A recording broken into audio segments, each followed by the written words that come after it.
A largemouth bass explodes through lily pads in a Florida lake. Flash to the silver arc of a tarpon clearing the Gulf waters. Cut to a rainbow trout holding in a Montana stream. Then a striped bass surging through New England surf. 4 fish. 4 waters. 4 traditions that shaped a nation's relationship with rod and line. These are the fish that built American sport fishing. What makes a fish iconic? It's more than size or fight or the beauty of the species itself. An iconic gamefish becomes woven into culture, into economy, into the identity of regions, and the passions of generations. These are the fish that drew the first anglers to unknown waters, that sparked industries, that created traditions still practiced today. The story of American sport fishing is young compared to the ancient practices of angling across the world. While fishing for sustenance defined human survival for millennia, fishing purely for sport, for the challenge, the thrill, the connection to wild places, emerged as a distinctly American pursuit in the late 19th century. And it emerged around specific species that captured the imagination in ways no other fish could. Hello my friends, welcome to American Fishing Atlas. Subscribe to the channel, share and like. Thank you. From the bass-filled reservoirs of the South to the tarpon grounds of Florida, from the trout streams of the Rockies to the striped bass runs of the Atlantic coast, these fish became more than quarry. They became symbols. The largemouth bass, America's most pursued freshwater fish. The tarpon, the silver king that birthed big game fishing. The rainbow trout, jewel of western waters. The striped bass, warrior of the coastal surf. Each species tells a story of geography meeting opportunity. Of anglers discovering waters that held fish worth pursuing not for the table, but for the experience. Of techniques evolving from crude to refined. Of economies transforming around the pursuit of these singular creatures. This is not a comprehensive catalog of every American gamefish. This is the story of the species that defined what it means to fish for sport in the United States. The fish that turned recreation into obsession, that built communities, that still draw millions to the water each year. From the shallows to the depths, from freshwater to salt, this is the story of America's iconic sport fish. Consider the largemouth bass. Micropterus salmons. A fish native to the Mississippi River Basin and the southeastern United States, now found in waters across every state save Alaska. This expansion tells the story of American ambition itself. The fish can reach lengths approaching 30 inches and weights exceeding 20 pounds, though most anglers encounter bass between 12 and 18 inches. That distinctive dark stripe running from gill to tail. Those explosive strikes from beneath lily pads and around submerged timber. The aerial acrobatics when hooked.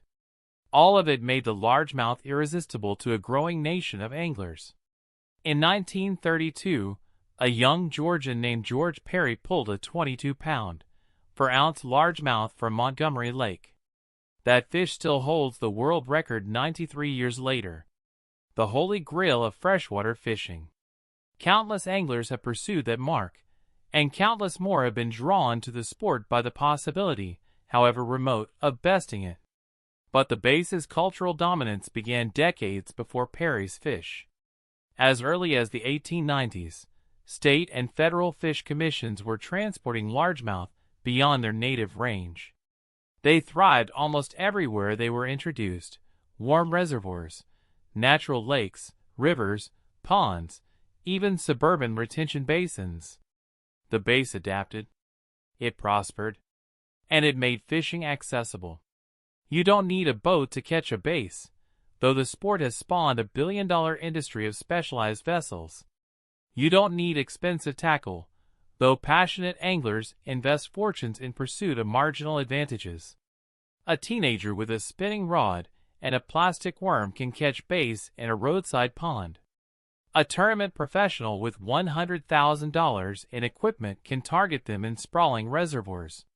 Both are chasing the same fish, engaging in the same essential pursuit. This accessibility made bass fishing democratic in a way few other sports could claim. By the 1960s, bass tournaments were emerging as spectator events. Ray Scott founded the Bass Anglers Sportsman Society in 1967, creating a competitive structure that would elevate the pursuit to professional status. Today, bass fishing generates billions in annual economic activity. It supports entire regions. It defines countless weekends and shapes family traditions across the nation. While the bass conquered warm waters nationwide, another fish defined the cold streams and lakes of the American West: the rainbow trout, Oncorhynchus michus. Native to Pacific coastal drainages from Alaska to Mexico, this fish carries colors that justify its name: olive green back fading to silver sides marked by a distinctive pink to red lateral band. The rainbow's native range stretched across some of America's most spectacular geography. Glacier-fed rivers tumbling through the Rockies. High alpine lakes cradled in mountain basins. Coastal streams where steelhead, the anadromous form of rainbow trout, ran from ocean to spawning grounds in epic migrations.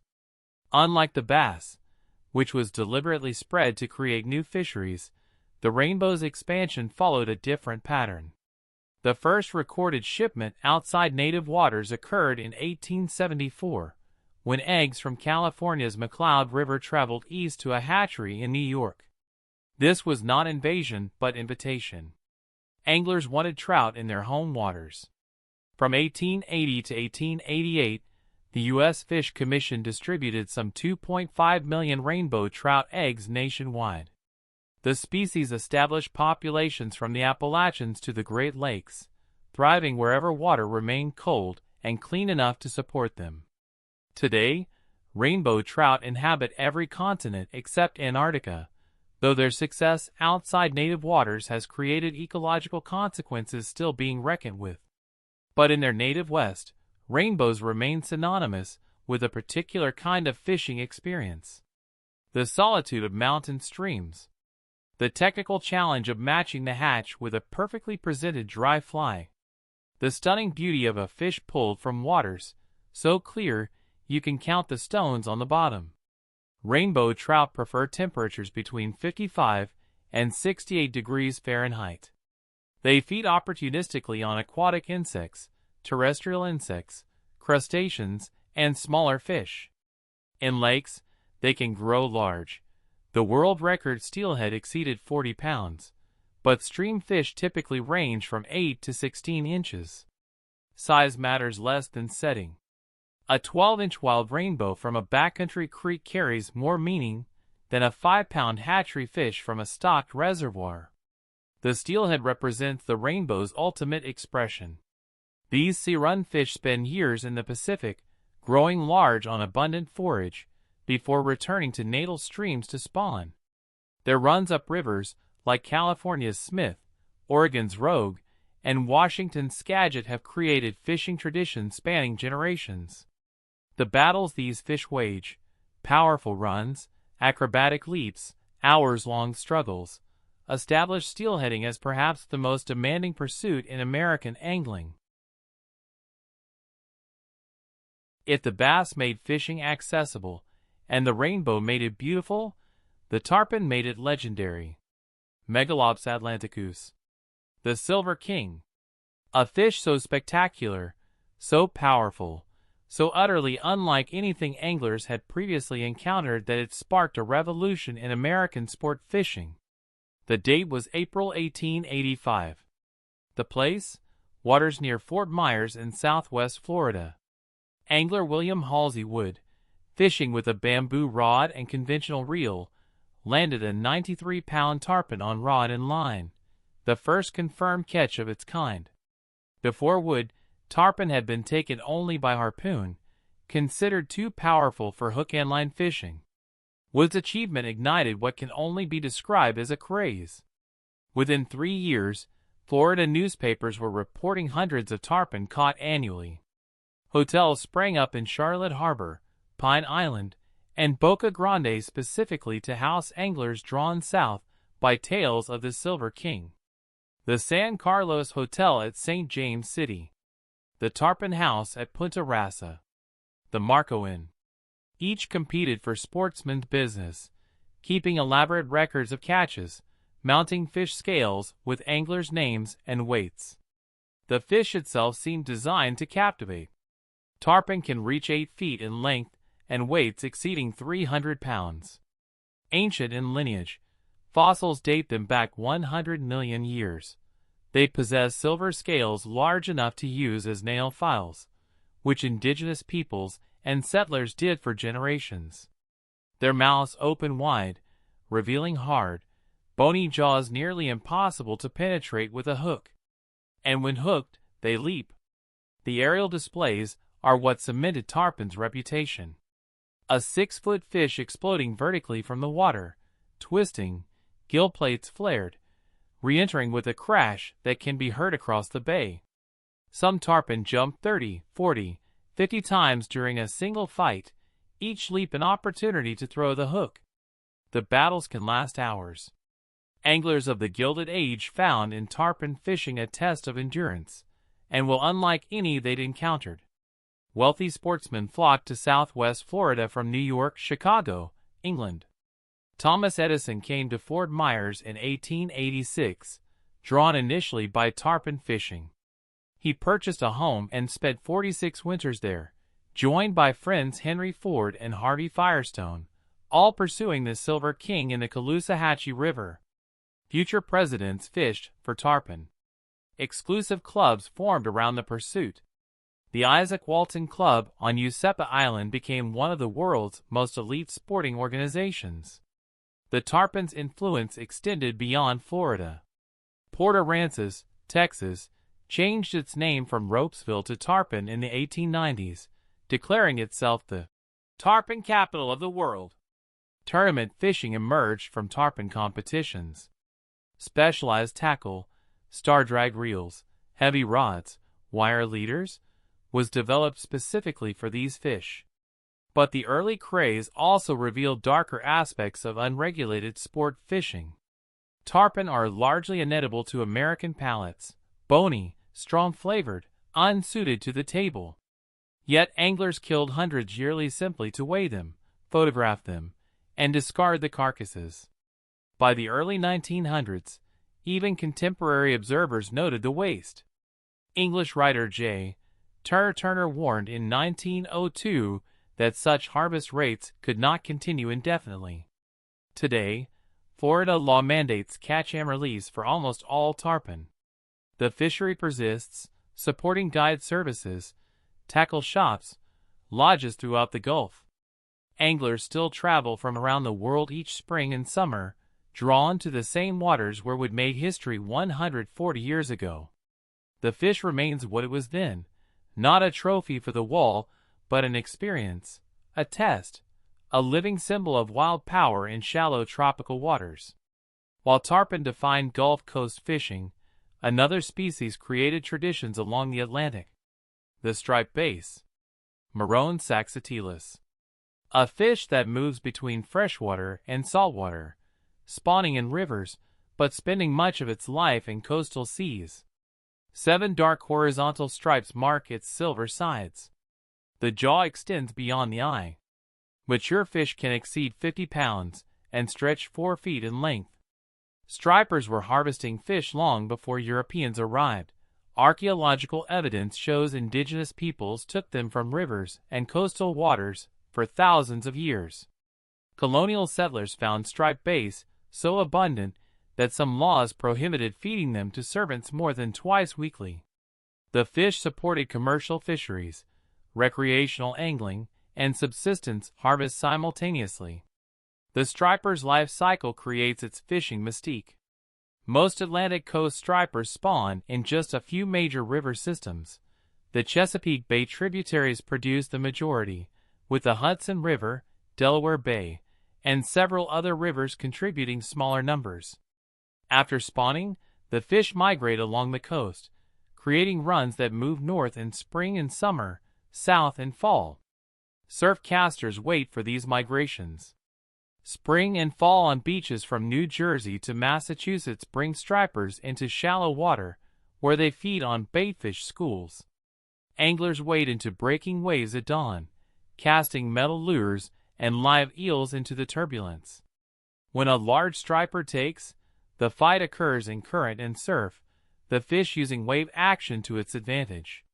The Chesapeake Bay concentrations create different fishing traditions. Charter boats work the bay and its rivers, trolling lures or drifting live eels over structure where stripers hold. Spring trophy season historically produced fish over 50 pounds, with some exceeding 60. The largest stripers are almost exclusively female. Males rarely surpass 15 pounds. But the species' dependence on limited spawning habitat created vulnerability. By the 1980s, overfishing and pollution had crashed striper populations. Commercial harvest combined with unregulated recreational fishing had removed too many fish. Spawning success in the Chesapeake declined. The fishery approached collapse. The recovery effort that followed became a model for fisheries management. A multi-state coalition imposed strict harvest limits. Maryland and Virginia temporarily banned all striped bass fishing in their waters. Hatcheries supplemented wild reproduction. Water quality improvements in spawning rivers helped. The population rebounded. By the mid-1990s, stripers were again abundant along the coast. The recovery demonstrated that with proper management and political will, even severely depleted fisheries could return. Yet recent years have brought new concerns. Another population decline is underway.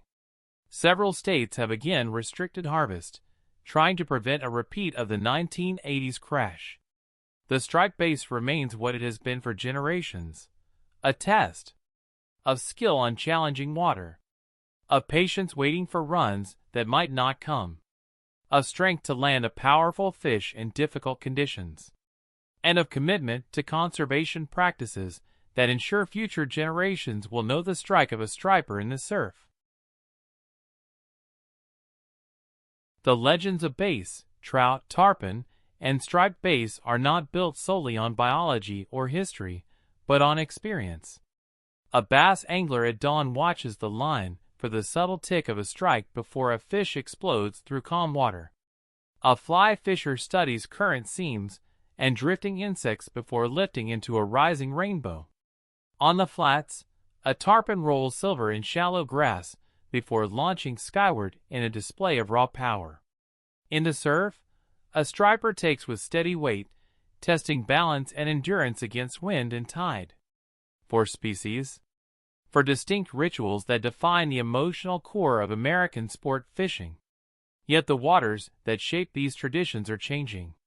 Climate shifts, habitat loss, pollution, invasive species, and development pressure are rewriting ecological balance.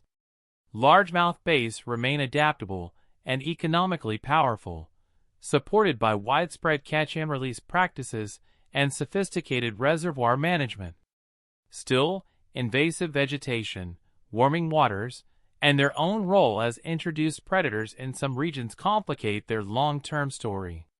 Trout face even sharper ecological tension. While rainbow trout are abundant where stocked, many native subspecies struggle at the margins of extinction.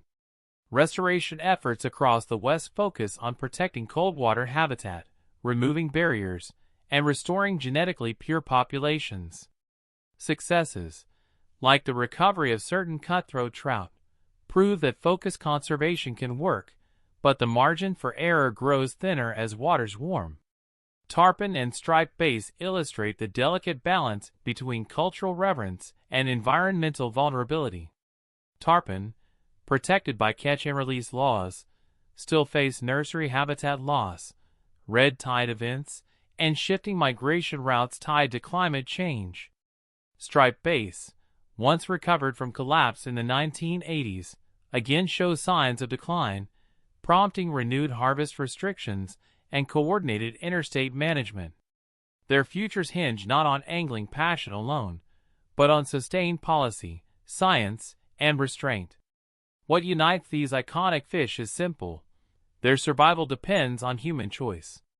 Regulations, restoration, ethical angling, and habitat protection will determine whether future generations experience not just the stories, but the living strike, the bass in the shallows, the trout in the current, the tarpon in midair, the striper in the surf. The traditions endure, but the responsibility is ours.